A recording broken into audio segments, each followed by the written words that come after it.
Namaste one and all. Here there is one update from VTU. It's regarding your revaluation of your third semester CBCS 2022 scheme subjects.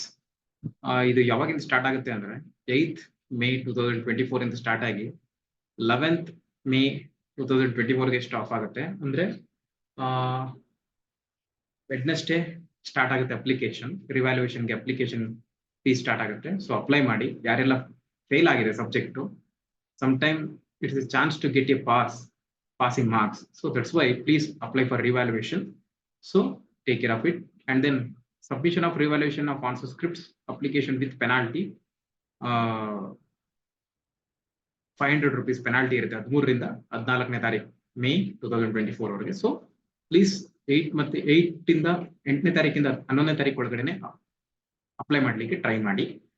Okay, ಹೋಗಿ ನಿಮ್ಮ EMS coordinator ಅಂತ ಇರ್ತಾರೆ department ಅಲ್ಲಿ, ಹೋಗಿ ಅವ್ರನ್ನ ಕೇಳಿದ್ರೆ ಚಲನ್ ಕೊಡ್ತಾರೆ.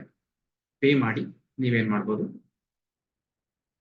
ನಿಮ್ಮ ಪ್ರಾಕ್ಟರ್ಸ್ ಅಥವಾ ನಿಮ್ಮ EMS ಕೋಆರ್ಡಿನೇಟರ್ಸ್ ಹತ್ರ application exam application revaluation application apply ಮಾಡಿಸ್ಬೋದು. Okay, all the best.